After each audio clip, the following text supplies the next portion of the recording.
I will act in accordance with the rules. There always has to be legal grounds, and I will decide based on truth and evidence. Sa 13, walang nagsabi na Sa 13, walang nagsabing ayaw magsabi. Thank you for being here today. Despite the unprecedented attack against the Senate last night, I will address all other issues in an hour when I get all the official reports. I'm waiting from the report from the PNP, from the side of the investigation ni Sec. John Vic at saka ni Chief PNP Nartates. I will discuss with you muna yung receipt ng article of impeachment, articles of impeachment. I just want to address one issue. So may umiikot sa internet na kinonfirm daw ng PNP yung statement daw ni Chief of Staff Bronner that it was my security guards lang daw ang nagpaputok. That's fake news. Since last night, when Sec. John Vic came here, we've been hearing conspiracy theories from both sides. One side, that it's the government that attacked, and the President called me, President Bongbong Marcos, and assured me it wasn't government. Okay? But I told him our concerns about the NBI. So, and I told him, I thanked the President for the immediate call. I informed him that we're safe at that point in time, and I informed him of the inconsistencies ng statement ng NBI. But I told him I agreed with Sec. John Vic for a joint independent investigation. Bakit joint? Kasi jurisdiction to ng OSAA at ng Senate. On the other hand, I was already aware at that time na all the way to the highest echelons of government, may nagsasabi that ito ay gawa-gawa. So the accusations are all over. So in the same manner that the PNP, the AFP, mabilis sila mag-deny pag may fake news against the government, the administration, inaasahan ko na mabilis sila mag-deny na fake news against the Senate President, and against the integrity of the whole process. The investigation is ongoing at meron na aresto last night. Okay? Di lang namin nilalabas yung detalye because once you say three-letter words, di ba? Once you say that it's a certain agency, may conclusion na kaagad ang tao na government o hindi. Kaya nga independent, let's not jump into conclusions, okay? So by the time I meet you later, it's about an hour, I'll meet muna the 150 top officials of the Senate. I will give you more details about that. I also ordered the Sergeant at Arms to go to the offices and check kung nandyan si Senator Bato o wala, and to give me a spot report dun sa reports na umalis ng 2:50 a.m. There are many questions there. I will answer all of it later. Okay? He will get back. Diversionary tactics para paalisin si Senator Bato. Yung kasi Oh, 100%. I mean, I can tell you honest to goodness, none of the senators who were here last night knew that was gonna happen. And the shots were fired from both sides. I mean, you have the videos, guys. And even before umalis si Sec. John Vic, may sa kabila daw may ano talaga. That's why I asked for access sa OSAA sa kabilang side ng building sa GSIS. But let me go to the articles of impeachment. That will be very transparent, no? So I'll sign before you a letter. I'll give you a copy, but of course, i-transmit ko muna. But I will read it to you.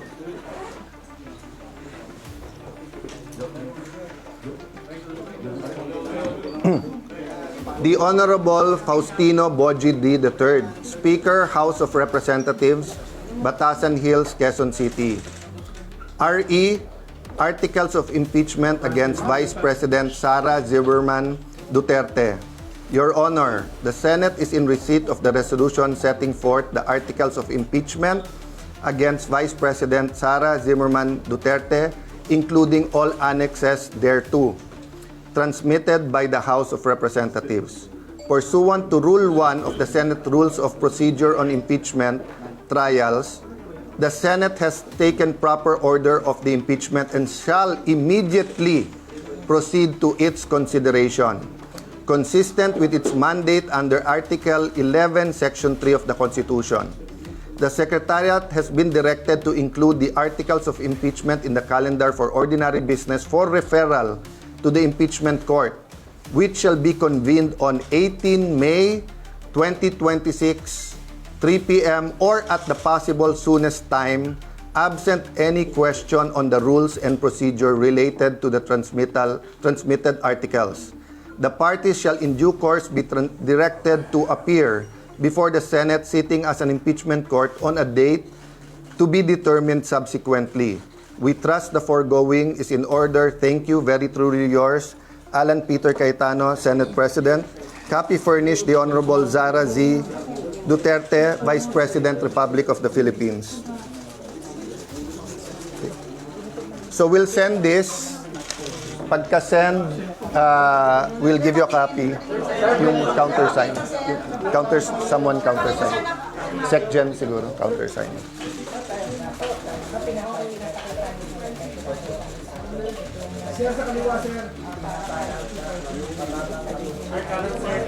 Nakita ngayon yung Senate President Alan Peter Cayetano yung kanyang pinirmahan na dokumento kung saan ito na report sa kailangan Okay. Before I send na yung countersign lang, let me tell you a little bit more about the procedure, okay? So sa Monday, nasa order of business yon. Ibibigay sa rules like any other. Yung majority leader or acting majority leader, kanyang i-represent, no? The likely scenario is we will organize muna the Senate, so may mga committees, take that up. From the majority side, kasi nag-caucus kami kagabi, I don't see any amendments to the rules. So if there's going to be any, I'm not saying there will be, I want to be clear, I'm not accusing anyone of delays. I'm saying it won't come from the majority kasi nag-meeting kami kagabi, we are happy with the former rules. Kung ano yung good na rules kay sa mga dating na-impeach, good din sa amin ngayon.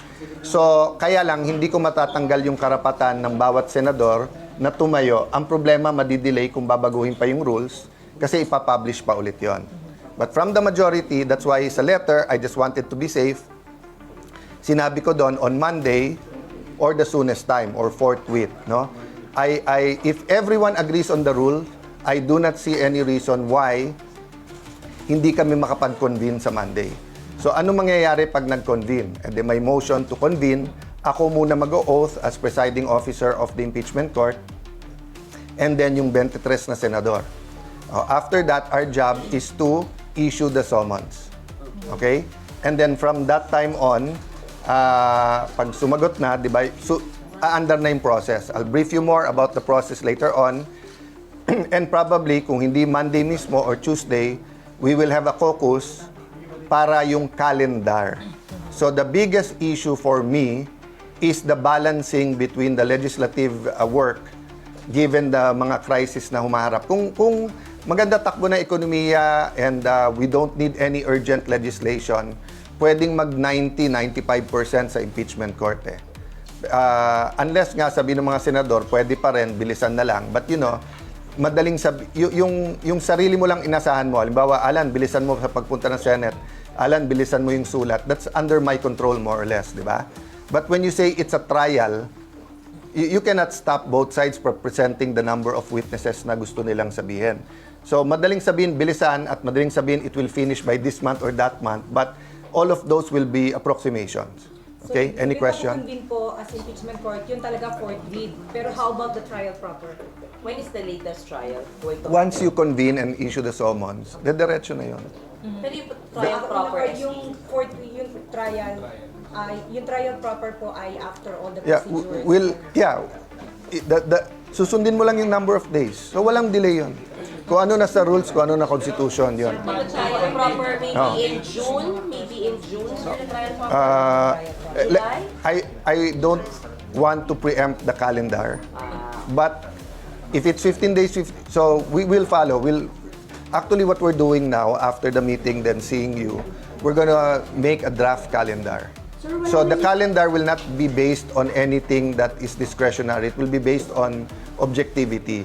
So kung nakalagay sa rules, ganitong number of days para sumagot, this number of days sumagot, then trial na kaagad. So ano po ngayon ang sagot, SP, doon sa sinabi na yung pagpapalit ng liderato ng Senado ay para ma-block yung impeachment trial? Again, I'm trying to get a united Senate. Unprecedented yung attack against the Senate.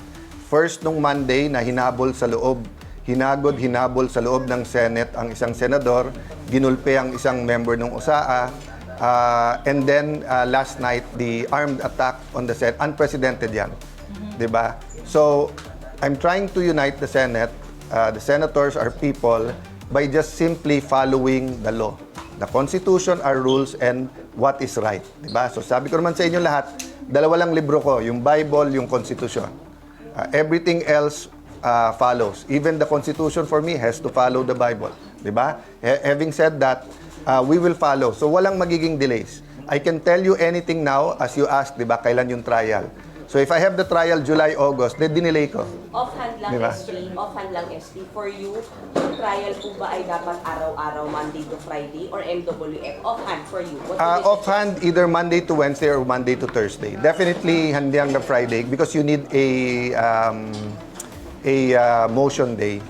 Diba? So, and the question for me, the bigger question to me, is it Monday to Wednesday whole day, Okay. and then Thursday may committee hearings, or is it Monday to Thursday, half-day hearings, half-day, So, definitely mag-extend kami, di ba? So, kung dati, nag-hearing ka either 9, 10 o'clock hanggang 2:45 or 3, and then 3 to 7 or 8 yung nagagawa naman namin sa budget yung magdamagan eh. But remember, I think mga 2 weeks yun na magdamagan. So, I don't think kaya naman yung magdamagan ng 2 months, di ba? 2 months. I don't know I don't know. It depends kasi kung ilan witnesses. It depends sa articles. That's why I don't want to speculate. Convene sa Monday. Magko-convene na. In my letter, we're bound by that. Sa caucus, agree kami lahat. There's no reason whatsoever to dilly-dally.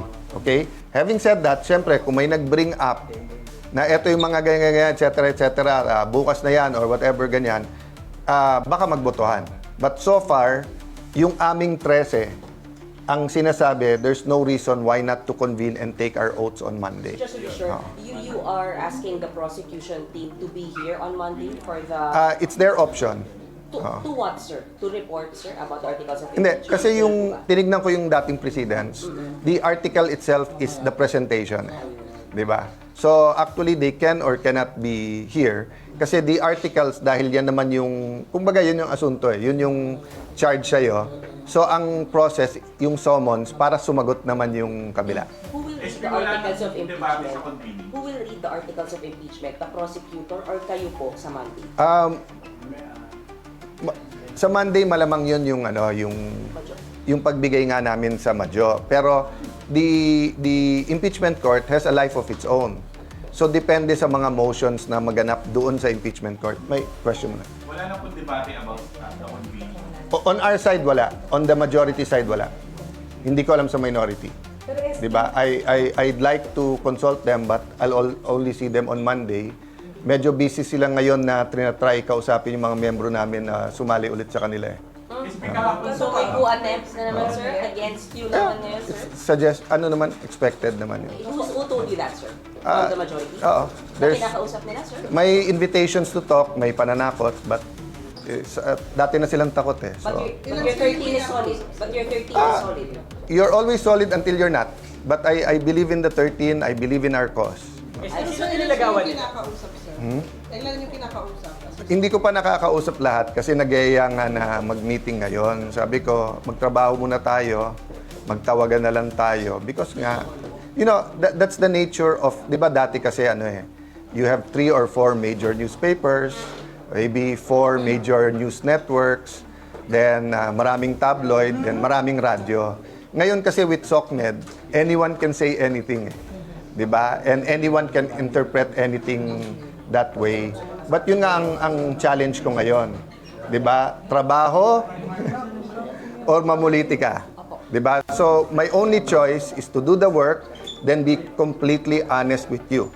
So in an hour, I will be completely honest what happened kay Senator Bato and where the investigation with the PNP is. But uulitin ko lang ha, PNP, AFP, lahat, NBI, hindi tayo magkakalaban, we're one government. Diba? But we have to respect the judiciary, the same manner the executive, but also respect the legislative department. So in the same manner, kung may fake news, I expect them to address that immediately. Before, di ba nag-caucus po ang majority block about sa impeachment? So, wala mo bang uusbong? Wala kayang surpresang susulpot na motion from the majority block para pag nag-convene na kayo sa impeachment court ay ipa-dismiss yung articles of impeachment? So, you always talk in the realm of probabilities and possibilities. Okay? In a collegial body, there's always a possibility, kahit sa minority. Kahit sabihin mong before the oath, hindi impartial lahat, merong gusto mag-dismiss, meron hindi, etc. No? So I can only discuss with you my call.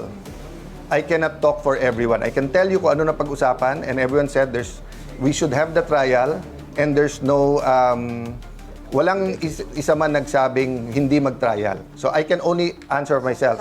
I will act in accordance with the rules. There always has to be legal grounds, and I will decide based on truth and evidence. Sa May 13, walang makakagalit po nagsabi kaya na si... Sa 13, walang nagsabing Ayaw ayaw mag-trial.